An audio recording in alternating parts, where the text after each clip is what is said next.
এমন দুটা গুনাহ আছে যে গুনাহগুলো আল্লাহ তাআলা ক্ষমা করে দিবেন না। আপনি যত বড় বুজুর্গ হন না কেন, আপনি যত বড় আল্লাহওয়ালা হন না কেন, আপনি যদি দুনিয়ার জমিনে 1000 কোটি টাকা আল্লাহর রাস্তায় দান করে ইন্তেকাল করে থাকেন, মসজিদ মাদ্রাসা বানিয়ে যে থাকেন, 24টা ঘন্টা তাহাজ্জুদে কাটিয়ে দিয়ে থাকেন, হয়তো আল্লাহ তাআলা আপনার কিছুই কবুল করবেন না। দুনিয়ার জমিনে দুটা গুনাহ করা যাবে না। আপনি নামাজ পড়েন নাই, সালাত ঠিকমতো পড়েন নাই, আপনি ঠিকমতো নামাজ পড়েন নাই, ঠিকমতো সালাত পড়তে পারেন নাই, আল্লাহ তাআলা চাইলে আপনাকে ক্ষমা করে দিতে পারে। আপনি মাগরিবের সালাতে মসজিদে আসতে পারলেন না, আল্লাহ চাইলে আপনাকে ক্ষমা করে দিতে পারে। আপনি চেষ্টা করেছেন ফজরের সালাতে মসজিদে আসবেন, আসতে পারলেন না, আপনি ঠিকমতো সালাত পড়তে পারেন নাই, আল্লাহ তাআলা চাইলে আপনাকে ক্ষমা করে দিতে পারে। আপনি ঠিকমতো রোজা রাখেন নাই, আল্লাহ তাআলা চাইলে ক্ষমা করে দিতে পারে। আপনি হজ করলেন না, আল্লাহ তাআলা চাইলে ক্ষমা করে দিতে পারে। এক কথায় আল্লাহ তাআলার হক আপনি নষ্ট করেছেন, আল্লাহ তাআলা ক্ষমা করে দিতে পারে। আপনি হয়তো বেখেয়ালে যৌবনের ধাঁধায় পড়ে আপনি জিনা করে ফেলেছেন, আল্লাহ তাআলা আপনাকে ক্ষমা করে দিতে পারে। আপনি এর চাইতে মারাত্মক অপরাধ করে ফেলেছেন, আল্লাহ তাআলা আপনাকে ক্ষমা করে দিতে পারে। আল্লাহ তাআলা বলছেন, দুনিয়ার জমিনে বান্দা যদি আমার হক নষ্ট করে ফেলে আর কোন একটা সময় হাত উঠাইয়া আমার কাছে তওবা করে, এটা আমার বান্দার ব্যাপার আর আমি আল্লাহর ব্যাপার। আমার কাছে তওবা করলে হয়তো ক্ষমা করে দিতে পারি, দুনিয়ায় যদি তওবা না করে আখিরাতে আমি আল্লাহ চাইলে ক্ষমা করে দিতে পারি, যদি তার ভিতরে ঈমান থাকে। আমার বন্ধুগণ মনে রাখবেন, কিয়ামতের দিনে হিসাব নিকাশের পরে জান্নাতীরা যখন জান্নাতে পৌঁছে যাবে, জাহান্নামীরা যখন জাহান্নামে পৌঁছে যাবে, আল্লাহ তাআলা ফেরেশতাদেরকে বারবার ডাক দিয়া বলবেন, জাহান্নামের সরদার মালিক, 100 বছর হয়ে যাচ্ছে জাহান্নামের দরওয়াজা বন্ধ করে দিয়েছি, তুমি খুঁজে দেখো না জাহান্নামের ভিতরে আমার কোন বান্দা আছেনি যার ভিতরে ঈমান ছিল, যার ভিতরে ঈমান ছিল এমন কোন বান্দা আছে কিনা একটু দেখো। ফেরেশতা খুঁজতে থাকবে, জাহান্নামে কোথাও খুঁজে পাবেন আল্লাহ নাই, কাউকে খুঁজে পাচ্ছি না। আল্লাহ তাআলা বলবেন, আবার দেখো। ফেরেশতা খুঁজতে খুঁজতে জাহান্নামের একেবারে নিচে গিয়ে, একেবারে নিচে, যার নিচে আর কিছু না এমন জায়গায় গিয়ে দেখবেন দুটা পাথরের চিপায় একটা রূহ পড়ে চিৎকার করে শুধু বলছে, ইয়া হান্নান, ইয়া হান্নান, ইয়া মান্নান, ইয়া হান্নানু ইয়া মান্নান। দুটা পাথরের চিপায় পড়ে চিৎকার করে ডাক দিচ্ছে জাহান্নামের নিচে। ফেরেশতা আল্লাহ তাআলাকে ডাক দিয়ে বলছেন, আল্লাহ তাআলা একটা রূহ চিৎকার করে করে ডাকছে। আল্লাহ বলবেন, এর অন্তরের ভিতরে সরিষার দানা পরিমাণ ঈমান ছিল, গুনাহ করেছে, নাফরমানি করেছে, আমার হক নষ্ট করেছে, আমি ক্ষমা করে দিয়েছি, তোমরা আমার বান্দাকে উঠাও, আমার বান্দাটাকে জাহান্নামের অতল গহ্বর থেকে উঠাইয়া জীবন নদীতে গোসল করাইয়া, পাক সাফ করাইয়া, হায়াতের সাগরে গোসল করাইয়া আমার বান্দাকে তোমরা জান্নাতের দিকে নিয়ে যাও। ওই সময় আল্লাহর বান্দা ডাক দিয়া বলবে, আল্লাহ তাআলা আমি আপনার জান্নাত চাই না, আপনি আমাকে জান্নাত দিবেন বলেছেন, আমি জান্নাত চাই না, আমাকে জাহান্নাম থেকে উঠাইয়া জাহান্নামের গর্তের পারে আমাকে রেখে দেন, জাহান্নামের গেট পর্যন্ত বসাইয়া দেন, আমাকে আর কিছু করা লাগবে না। আল্লাহ রাব্বুল ইজ্জতুল জালাল জানতে চাইলেন, গোলাম দীর্ঘ বৎসর থেকে আমার কাছে শুধু চিল্লাচ্ছ আর ডাকতেছো, কোনো জিনিস জীবনে আর চাইবা না, তোমাকে জাহান্নাম থেকে উঠাইয়া দিলে আর কোনো জিনিস চাইবা না। ও বান্দা, তোমাকে কি জাহান্নামের উপরে উঠাইয়া দিলে চলবে? বান্দা জাহান্নামের উপরে উঠে গিয়েছে, ফেরেশতারা তাকে রেখে দিয়েছেন দীর্ঘদিন, এভাবেই চলে যাচ্ছে। আবার চিৎকার করে কান্না করবে আর বলবে, আল্লাহ তাআলা ও মুনিব, আপনি দয়া করে জাহান্নামের নিচ থেকে আমাকে উঠালেন, জাহান্নামের গেট পর্যন্ত বসায় রেখে দিয়েছেন। আল্লাহ তাআলা ওখান থেকে জান্নাতের গেট দেখা যায়, জান্নাতের ভিতরে তোমার বান্দারা ঘুরে আমি দেখতে পাই। আল্লাহ তোমার কাছে জীবনে আর কিছুই চাইব না, তুমি কি আমাকে একটু জান্নাতের গেটের কাছাকাছি নিয়ে দিবা? আমাকে তুমি জান্নাতের কাছ পর্যন্ত পৌঁছাইয়া দাও, আমি ওখানে বসে বসে বসে বসে বাকি সময়টুকুন কাটাইয়া দিতে চাই। আল্লাহ তাআলা বলবেন, বান্দারে এটাই কিন্তু তোমার চাওয়া শেষ, আর চাইতে পারবা না। তোমার অন্তরের ভিতরে সরিষার দানা পরিমাণ নেক আমল ছিল, রব তোমাকে জাহান্নাম থেকে উঠে দিয়েছি, এরপরে তুমি চাইলা জান্নাতের কাছাকাছি গেট পর্যন্ত পৌঁছে দিলাম, যাও। ওখানে তাকে পৌঁছে দেওয়া হলো। জান্নাতের গেট যখন খুলে দেওয়া হয়, জান্নাতের নিয়ামতের সুবাসগুলো তার বডিতে লাগে। আল্লাহু আকবার বলেন। তার বডিতে জান্নাতের সুবাস লাগতে থাকে, জান্নাতের নিয়ামতগুলো লেগে যায়। জান্নাতের ভিতরে তাকায়া দেখে তার কত বন্ধু দুনিয়ার জমিনে ঠিক মতো সালাত পড়েছে, সে ঠাট্টা বিদ্রুপ করেছে। সে তার পাশের দোকানি নামাজ পড়ার কারণে আজকে জান্নাতি। তার ঘরের পাশের লোকটা গরিব ছিল, 3 বেলা খেতে পারতো না, আজকে জান্নাতি। আর তিনি দুনিয়ার জমিনে কোটি টাকার দালানে ঘুমাইছে না, আজকে জাহান্নামী। তাকাইয়া দেখতেছে কত গরিব মানুষ জান্নাতে ঘুরে, তার সহপাঠী কত বিজনেসম্যান জান্নাতে ঘুরে, সে জাহান্নাম থেকে উঠে আসছে, জান্নাতের গেটে বসে বসে কান্দে। আল্লাহ রাব্বুল ইজ্জতুল জালাল ডাক দিয়া বলছেন, বান্দা এবার কান্না করো, ব্যাপার কি? গোলাম ডাক দিয়া বলছে, আল্লাহ তাআলা আমি কান্না করি শুধু আপনার জন্যে, আমার জন্যে কান্না করো কেন? আয় আল্লাহ তাআলা, এই জন্যে কান্না করি, আমি তো গুনাহগার, আপনার নাম তো আজিজুল গফফার।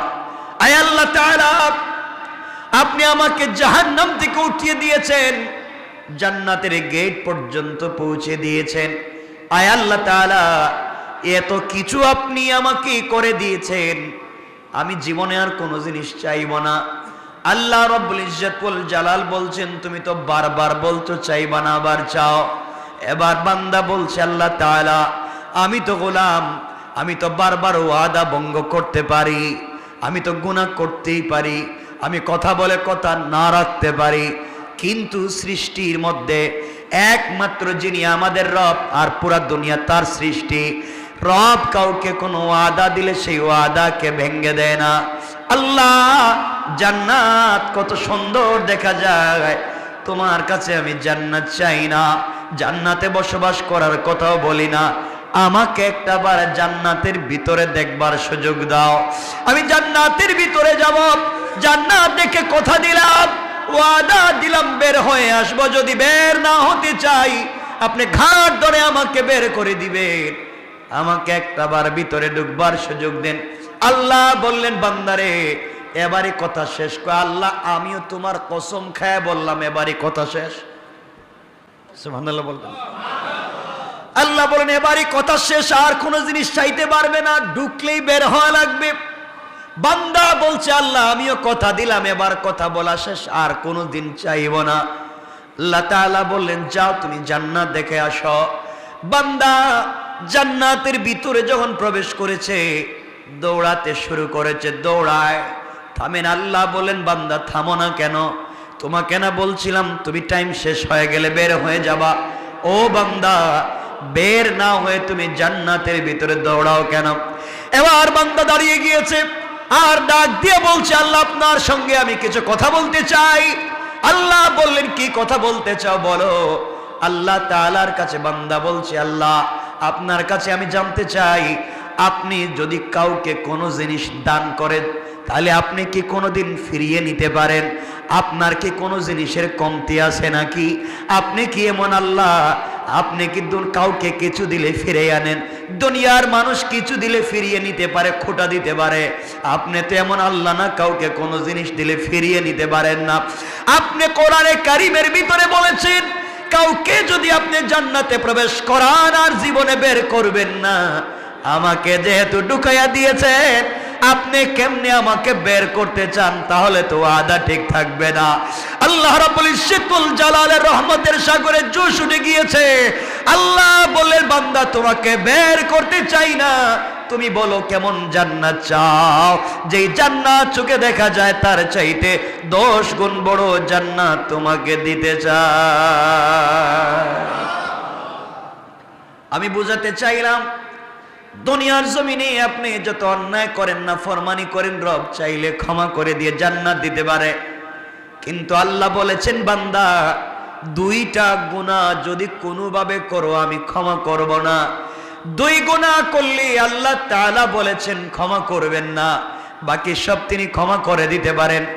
1 নাম্বার গুনাহ হলো বান্দার হক। বান্দার হক যদি আপনি নষ্ট করেন, বান্দাকে যদি আপনি কোনোভাবে কষ্ট দেন, লেনদেন করেন, টাকা পয়সা মেরে খান, জায়গা জমিতে ভুলভাল দলিল করেন, কারো জায়গায় ইচ্ছা মতো দখল করেন, মানুষকে কষ্ট দেন, মানুষের রাস্তা বন্ধ করেন, সারাদিন চিন্তায় থাকেন কেমনে মানুষকে কষ্ট দিবেন, সারাদিন পরামর্শ করেন কেমনে অমুককে তমুককে কষ্ট দেওয়া যায়। দুনিয়ার জমিনে কোনোভাবে যদি আপনার কাছ থেকে সরিষার দানা পরিমাণ কোন বনি আদম কষ্ট পায়, আল্লাহ তাআলা বলছেন আমি ক্ষমা করব না। এই বিচার আমার কাছে নাই। সে বদলা যদি নিতে চায়, সে ক্ষমা না করা পর্যন্ত আমি তোমাকে ক্ষমা করব না। ও বান্দা, তুমি যদি 1000 কোটি টাকা দান করো, শত শত মসজিদ বানাইয়া দেও, 1000 বার আমার ঘর তওয়াফ করতে যাও, আর সরিষার দানে পরিমাণ বান্দার হক থাকে, আমি কিন্তু ক্ষমা করতে পারবো না। সুতরাং দুনিয়ার জমিন থেকে জান্নাত পর্যন্ত যেতে হলে 1 নম্বরে বান্দার হক থেকে নিজেকে বাঁচিয়ে রাখতে হবে। কথা বলেন না কেন?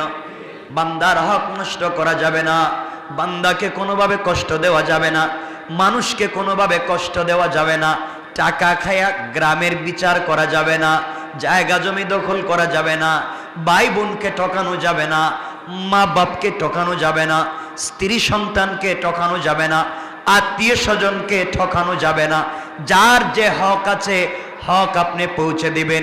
কারো উপকার করতে না পারেন, ক্ষতি করতে যাবেন না। কারণ বান্দা, আল্লাহ তাআলা বলে দিয়েছেন, বান্দার যখন হক নষ্ট করা হয়, যে হক নষ্ট করে তার নাম জালেম, যার হক নষ্ট হয় তার নাম মাজলুম। আর আল্লাহ রাব্বুল ইজ্জত ওয়াল জালাল বলে দিয়েছেন, কিয়ামতের দিন কোন জালেমের দিকে আমি তাকাবো না, কোন জালেমের কথাও শুনবো না, আর মাজলুম যে হবে তার হিসাব নিব না, বিনা হিসাবে জান্নাত দিতে চাই। সুবহানাল্লাহ, জোরে বলেন। এই জন্য দুনিয়ার জমিনে চলার পথে আমরা যদি ঠকে যাই, কেউ যদি আমাদেরকে কষ্ট দিয়ে থাকে, আমাদের হক নষ্ট করে থাকে, আমাদের জায়গা জমি দখল করে থাকে, আমাদের টাকা পয়সা মেরে খেয়ে থাকে, আমাদেরকে কষ্ট দিয়ে থাকে, সুযোগ থাকলে ক্ষমা করে দিবেন। হয়তো আল্লাহ আপনাকে বড় করে দিবেন, কিয়ামতের দিন হয়তো আপনি তাকে ক্ষমা করবেন না। আপনাকে যদি কেউ কষ্ট দেয় আর আপনি যদি মাজলুম হয়ে যান, গভীর রাত্রে হাত উঠে চোখ থেকে পানি ছেড়ে দেন। আল্লাহ রাব্বুল ইজ্জতুল জালাল বলেছেন, কোন জিনিস দিয়া আমার তখত তৌসকে, আমার আরশে আজিমকে কাঁপানো যায় না, কিন্তু মাজলুমের চোখ থেকে 1 ফোঁটা পানি পড়ে গেলে আমার পুরা আরশ যেন কেঁপে যায়। এই জন্য 1 নম্বর, কোনোভাবে কোনো কৌশলে কোনোভাবে বান্দার হক নষ্ট করা যাবে না। যার যত হক আছে, যার যত প্রাপ্য আছে তাকে পৌঁছে দেওয়া লাগবে ইনশাআল্লাহ। সবাই বললেন না? যার যে প্রাপ্য আছে পৌঁছে দিবেন, হক নষ্ট করবেন না। আপনি বড় মানুষ, আপনি এলাকার বড় মানুষ, আপনি বাড়ির বড় ভাই, আপনি জায়গা জমি নিজের নামে নামজারি করালেন, প্রিন্ট করালেন, দলিল করলেন, বুয়া বানালেন, আপনি জায়গা জমি দখল করলেন, সব বাড়িতে থাকবে, সব দুনিয়ায় থাকবে, আপনাকে কিয়ামতের দিন হিসাব দেওয়া লাগবে।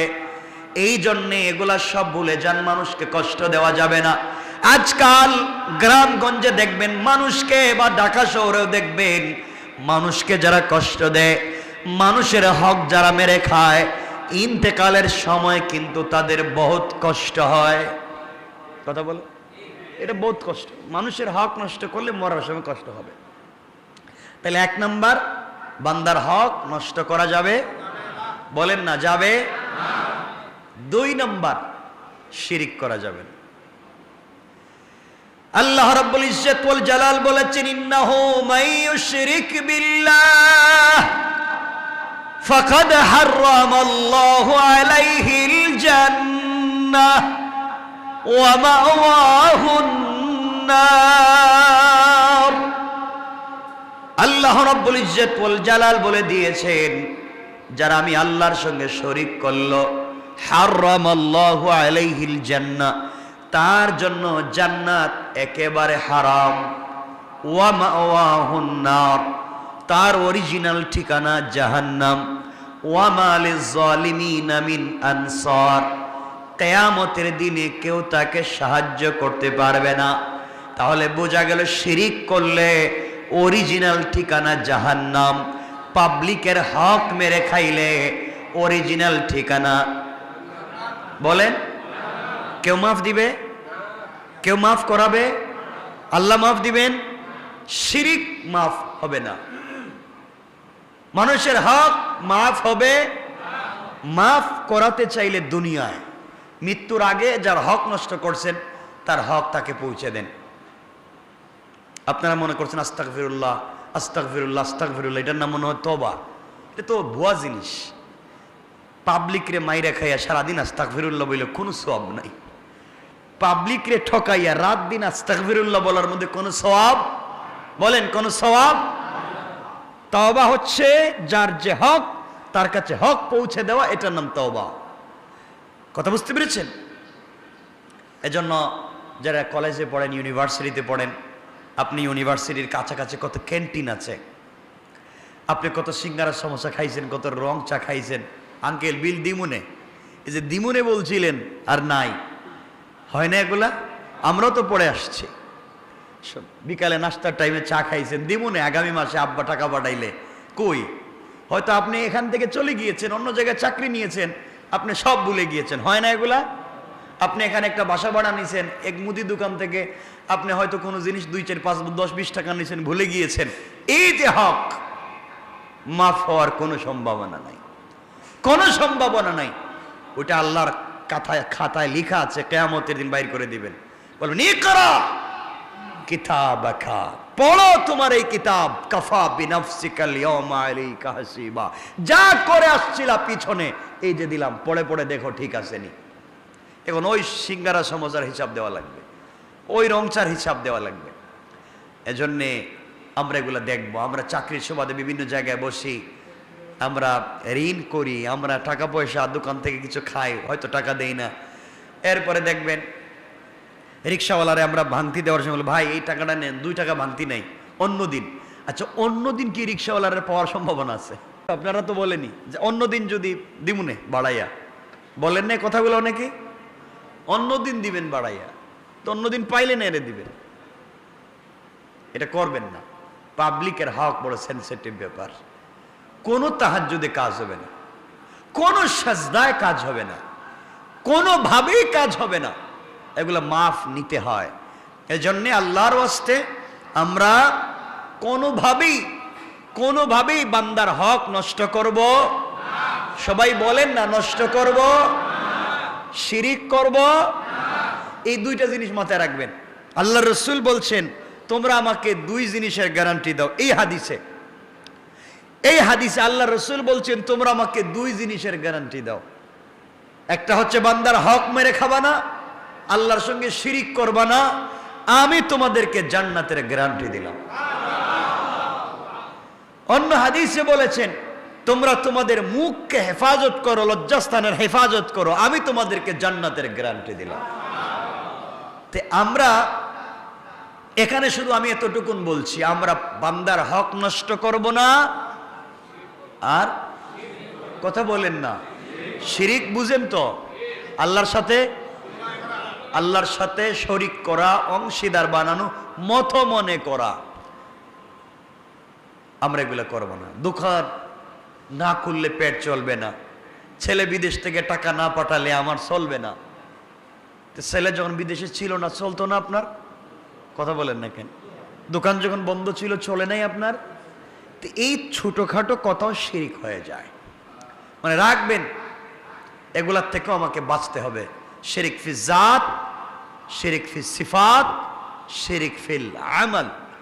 আমলি শিরিক থেকে বাঁচতে হবে, জাতি শিরিক থেকে বাঁচতে হবে, সিফাতে শিরিক থেকে বাঁচতে হবে ইনশাআল্লাহ। কয় জিনিস?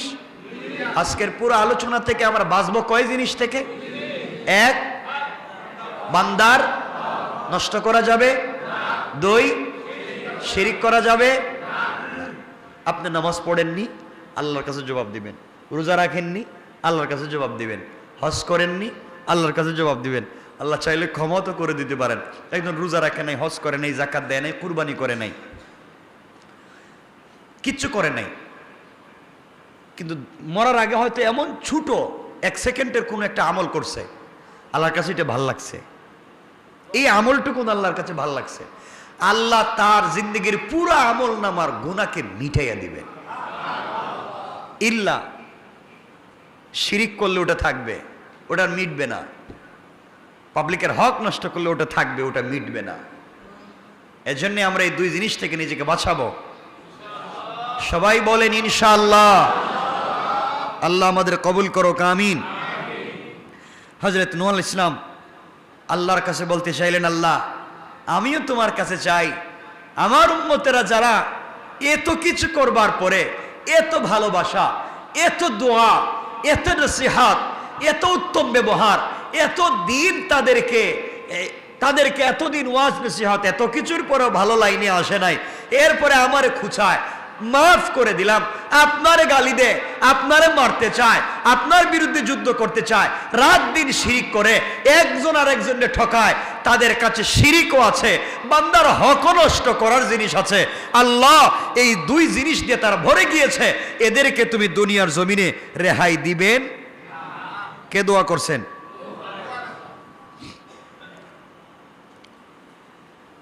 আল্লাহ বলছেন কি হয়েছে? আমার সাথে শিরিক করছে, বান্দার হক নষ্ট করছে, এদেরকে আমি মেরে ফেলে দিব। তুমি এই কথা বলছো কেন? এদেরকে বাঁচায় রাখলে সমস্যা কি? কে বলছেন? নূহ আলাইহিস সালাম কে বলছেন? আল্লাহর পয়গম্বর নূহ আলাইহিস সালাম জবাব দিতে লাগলেন, ইন্নাকা ইন তাযারহুম ইউদিল্লু ইবাদাকা ওয়ালা ইয়ালিদু ইল্লা ফাজিরান কাফফারা। আয় আল্লাহ তাআলা, আপনি আমি নূহকে ভালো করেই চিনেন। আমি রাগ বশত কষ্ট পেয়ে কথা বলছি না, রাগ করে বলছি না তাদেরকে ধ্বংস করে দেন। আমি তাদের কার্যকলাপের ভিত্তিতে, কাজকর্মের ভিত্তিতে বুঝতে পারতেছি, আপনি যদি তাদেরকে রেহাই দেন, আপনি যদি তাদেরকে দুনিয়ার জমিনে বাঁচাইয়ে রাখেন, তারা আপনার বান্দাদেরকে পথভ্রষ্ট করবে এবং জন্ম দিতে থাকবে দুনিয়ার জমিনে শুধু কাফের আর পাপিষ্ট। কন্যা নাউজুবিল্লাহ। আয় আল্লাহ তাআলা, এরা শিরিক করে, এরা বান্দার হক নষ্ট করে, জীবন্ত সন্তানকে পুড়িয়ে মারে, বাবা ছেলের হক মারে, মা মেয়ের হক মারে, ভাই ভাইয়ের হক মারে, নারীরা সব চরিত্রহীন হচ্ছে, পুরুষেরা নির্লজ্জ হয়ে যাচ্ছে। আয় আল্লাহ তাআলা, এই সমাজে এদেরকে বাঁচিয়ে লাভ নাই, এরা আপনার জমিনে থাকে, আপনার দেওয়া জিনিসপত্র খায়, এরপরেও আপনার শুকর আদায় করে না, একমাত্র আপনার ইবাদত করে না। আমি বলছি এদেরকে এই জন্যে ধ্বংস করে দেন, এরা বেঁচে থাকলে যারা ভালো মানুষ আছে তাদেরকেও পথভ্রষ্ট করবে, এদেরকেও ধ্বংস করবে, এবং ওরা যাদেরকে দুনিয়ার জমিনে জন্ম দিবে তারা হবে সকলগুলা পাপাচারী। সমাজ পাপাচারে নষ্ট হয়ে যাবে। আপনার সৃষ্টি সমাজ নষ্ট করতে চাই না, এই জন্যই খারাপ লোকগুলাকে ধ্বংস করে দেয়। তাহলে মানুষ যদি খারাপ হয় তাহলে জন্ম দেয় খারাপ। কথা বলে না কেন? এখান থেকে বুঝতে পারলাম নূহ আলাইহিস সালাম আল্লাহর কাছে বলছেন, আল্লাহ এরা তো খারাপ লোক, এরাও জন্ম দিবে খারাপ লোক, তাহলে সমাজে খারাপ লোকের বসবাস বেড়ে যাবে, এই জন্য আপনি এদেরকে ধ্বংস করে দেন। কি করে দেন? এখন আমাদের সমাজে খারাপ লোক নাই, একবারই নাই, খারাপ লোকের অভাব নাই। এই জমিন কেমনে যে আছে একমাত্র আল্লাহ জানেন, কেমনে জমিন টিকিয়ে রেখেছেন একমাত্র আল্লাহ জানেন। সুতরাং আমরা যারা আছি আমরা আল্লাহর ওয়াস্তে খারাপ কাজ করব না, বলেন না ইনশাআল্লাহ।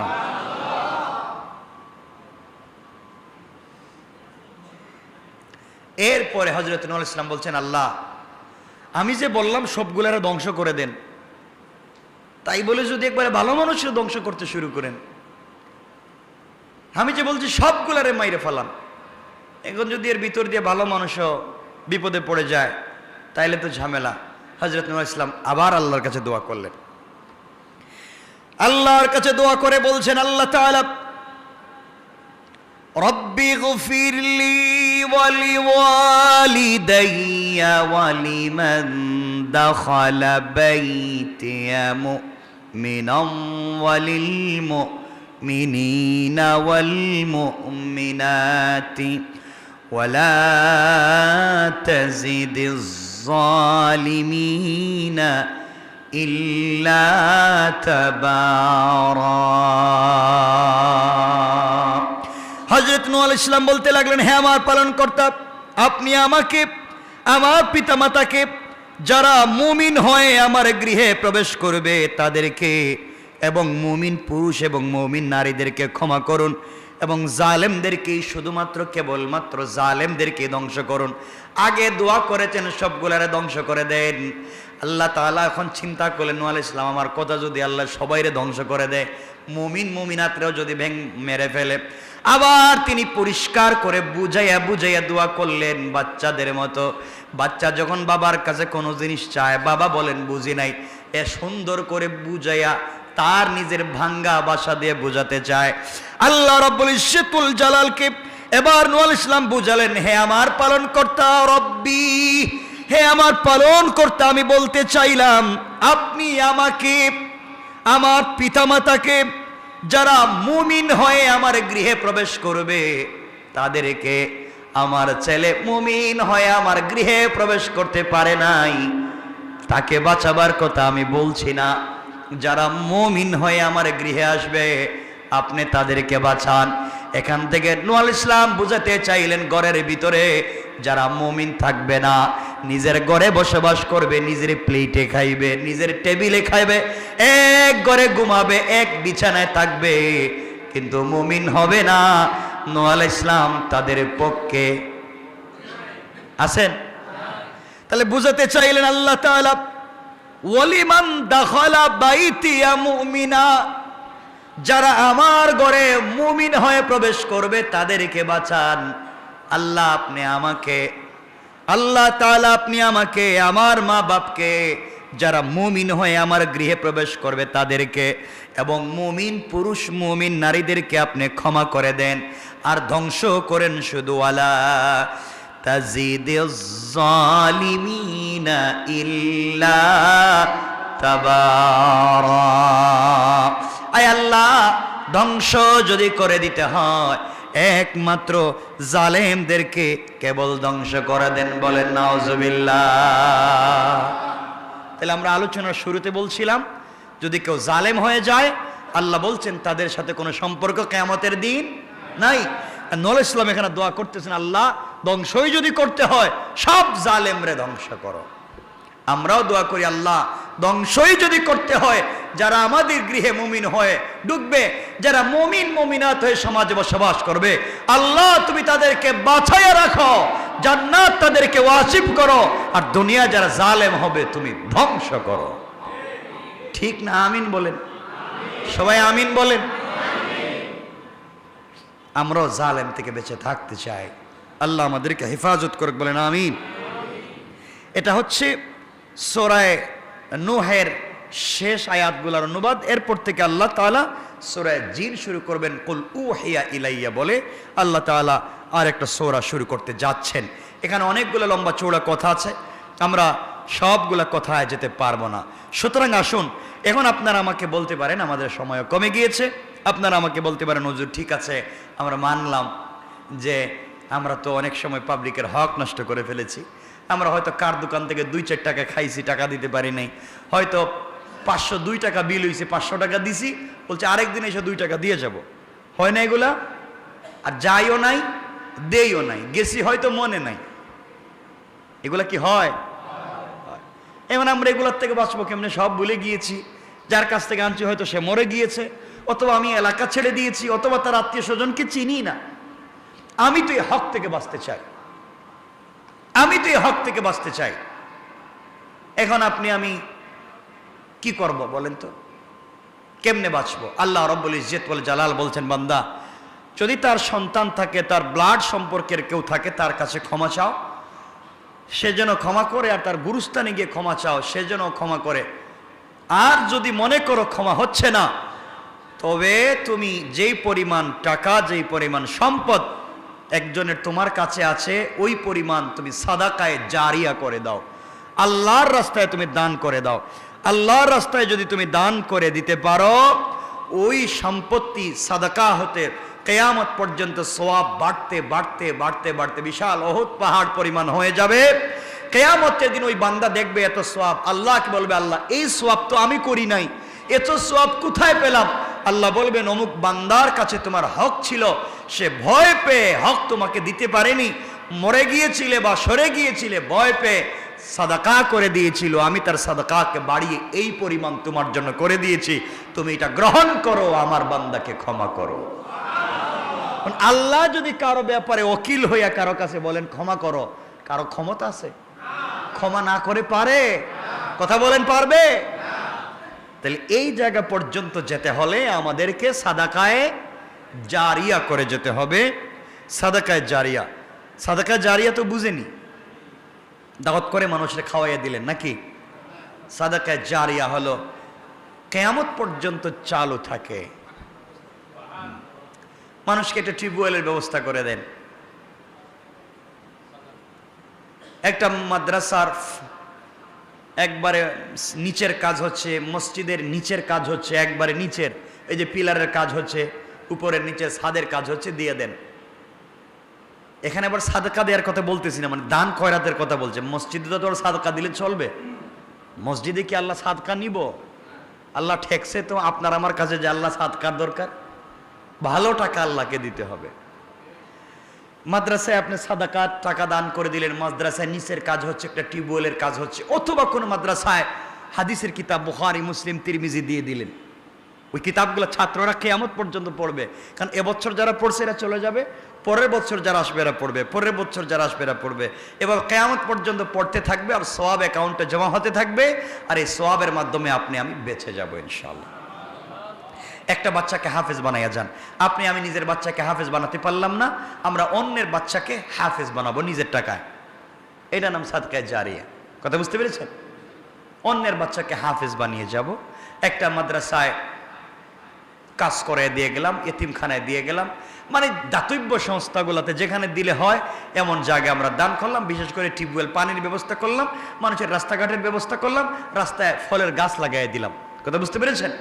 এগুলো হচ্ছে সাদকায়ে জারিয়া। একজন গরিব মানুষ, ঘরের থাকবার জায়গা নেই, তার একটা ঘর বানাবার ব্যবস্থা করে দিলেন। একজন মানুষ ক্যান্সারে আক্রান্ত, বড় রোগে আক্রান্ত, হসপিটালে ভর্তি, টাকা পয়সা নেই, তারা একটু সহযোগিতা করলেন। কথা কি বুঝতে পেরেছেন আপনারা? এগুলো আপনারা দিবেন। এগুলা দিলে হবে কি? হজরতে আলী রাদিয়াল্লাহু তাআলা আনহু, আলী রাদিয়াল্লাহু তাআলা আনহু বারবার বলতেন, এই দুনিয়ার জমিনে আমি এক সময় না খেয়ে থাকতাম, এই দুনিয়ার জমিনে এক সময় আমি না খেয়ে থাকতাম, আমার খাবার ছিল না।